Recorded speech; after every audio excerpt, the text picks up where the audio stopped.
I love science fiction and fantasy on television and in the movies. We have that because of the classics from the past.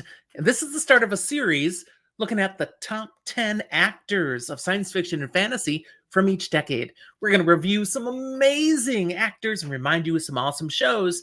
Come today to learn about the 1950s.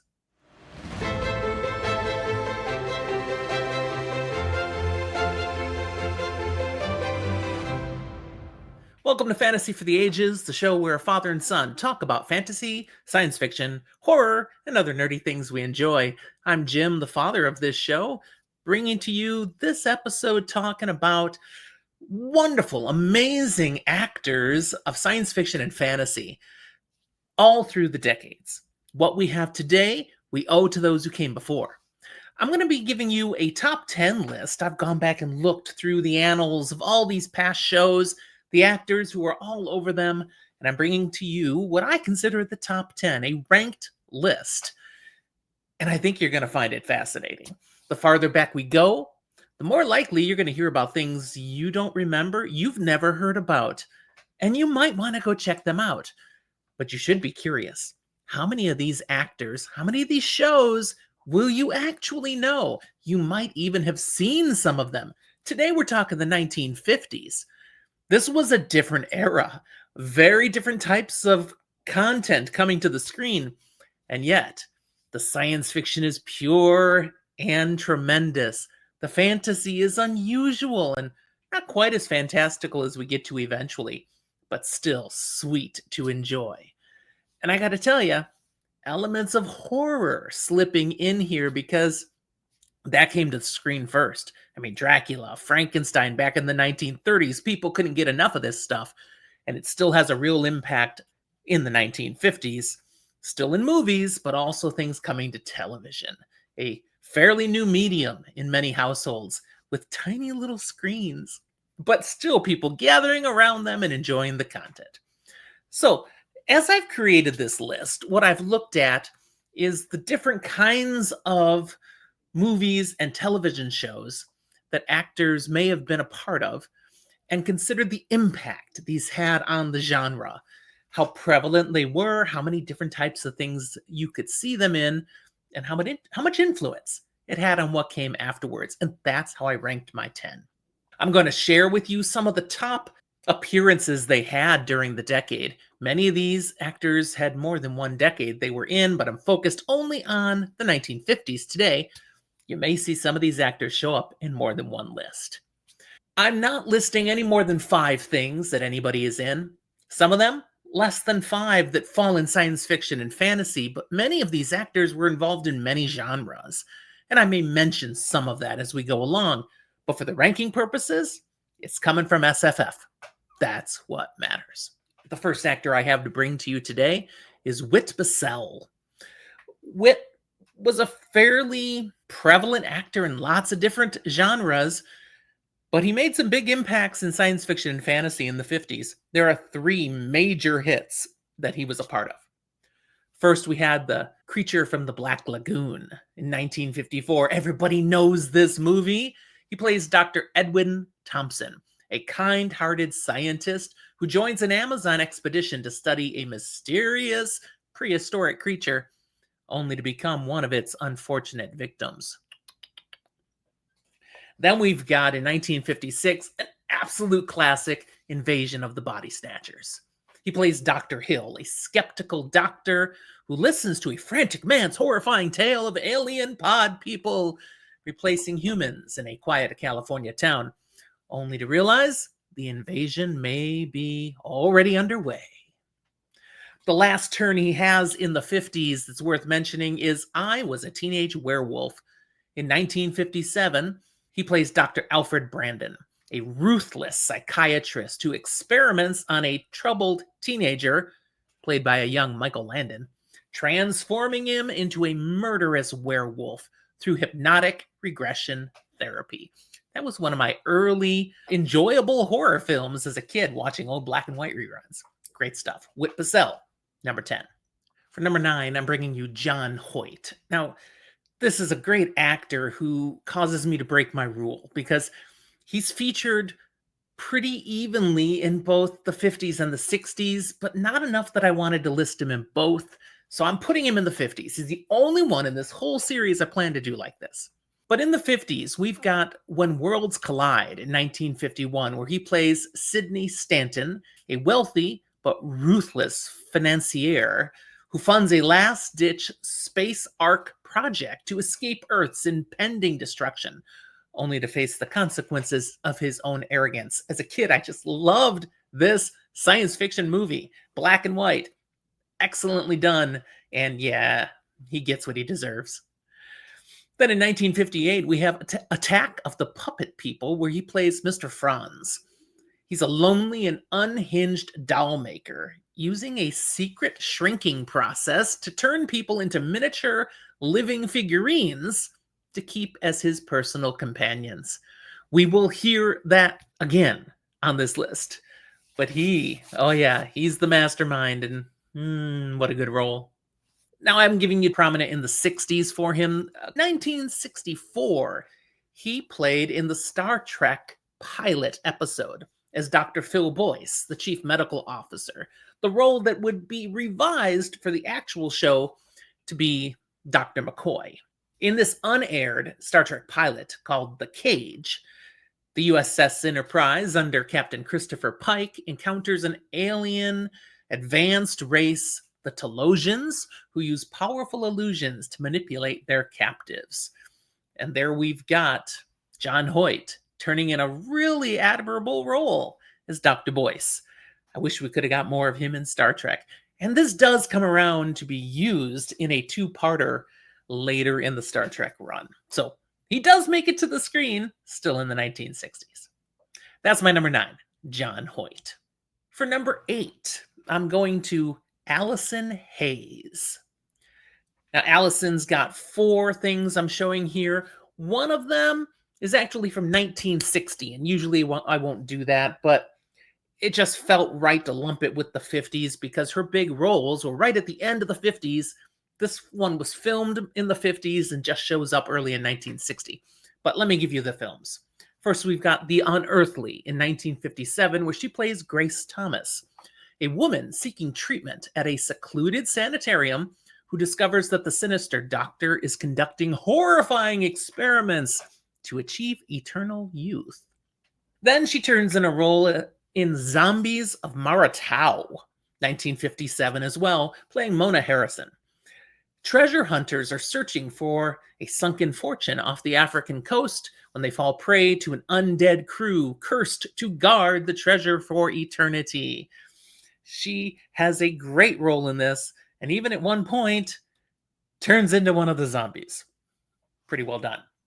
1958 is her biggest role in science fiction and fantasy, literally biggest, Attack of the 50-Foot Woman. She plays Nancy Fowler Archer. After encountering a mysterious alien entity, this wealthy but troubled woman grows to gigantic proportions and seeks revenge on her unfaithful husband. Another sci-fi flick I just loved as a kid. It cracked me up. We got this huge woman the size of Godzilla marching around.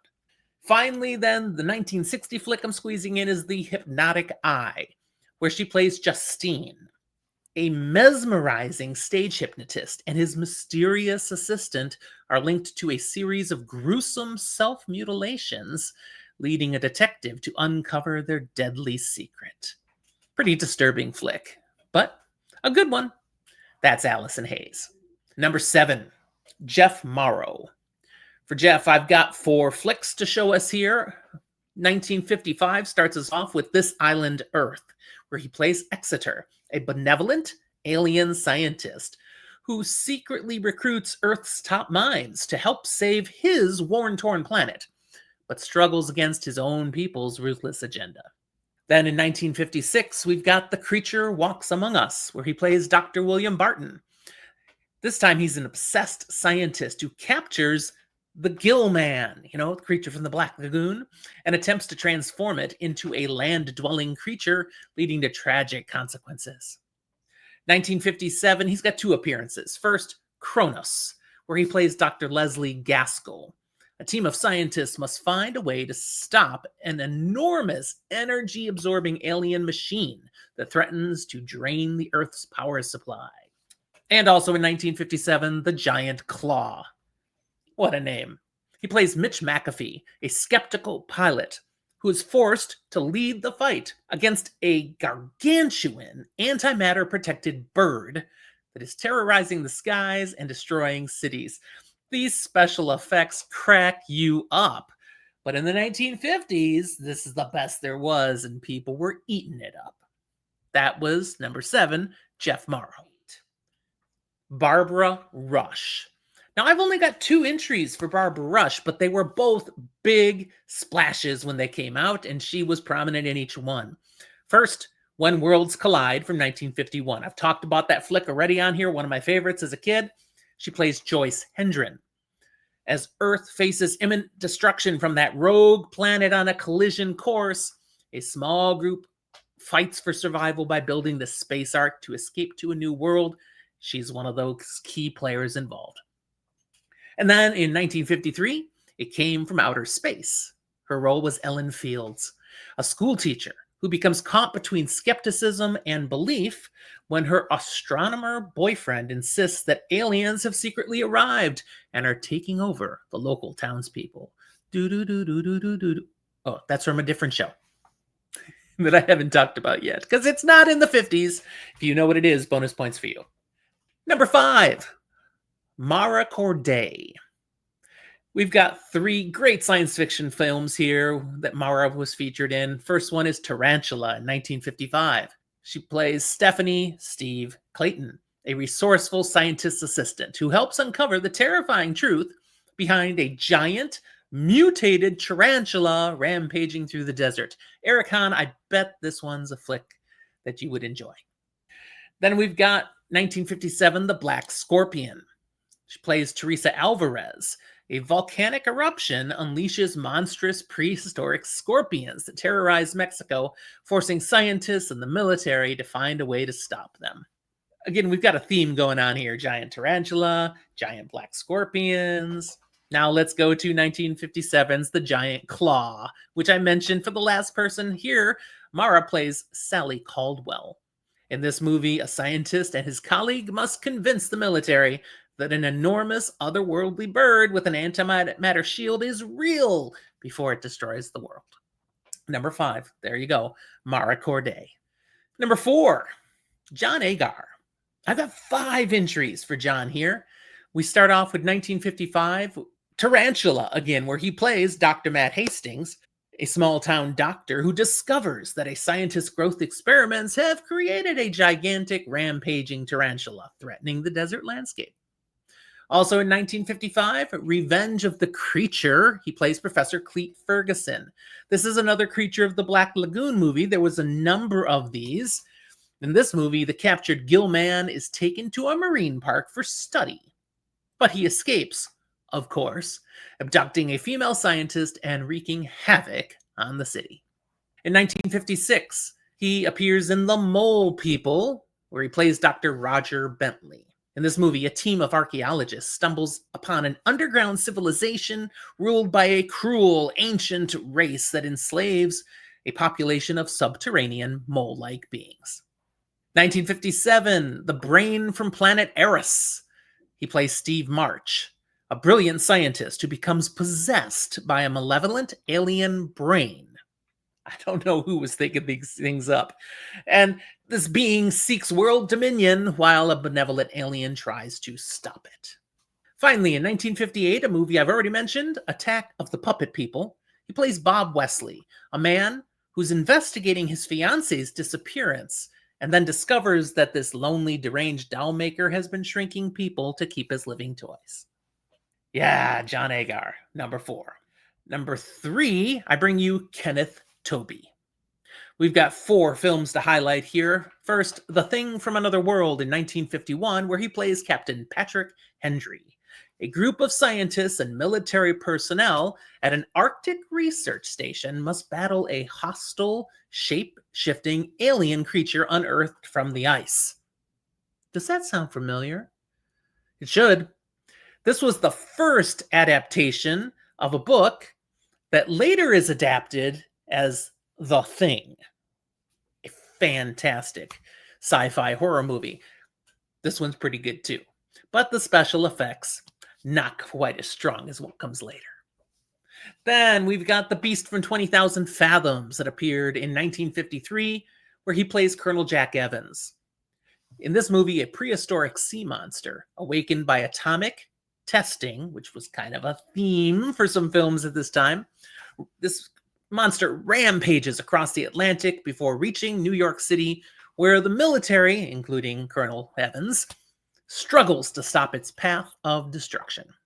In 1955, we've got It Came From Beneath the Sea, where he plays Commander Pete Matthews, a U.S. Navy submarine commander who teams up with scientists to battle a colossal radiation mutated octopus threatening the West Coast.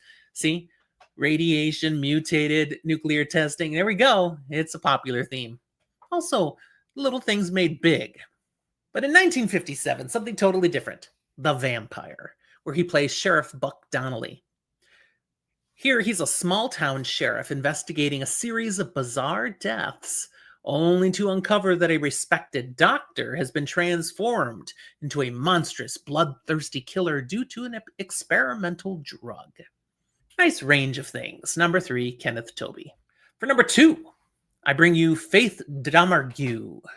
And honestly, I'm not sure if I pronounced that right, but that's what I'm going with.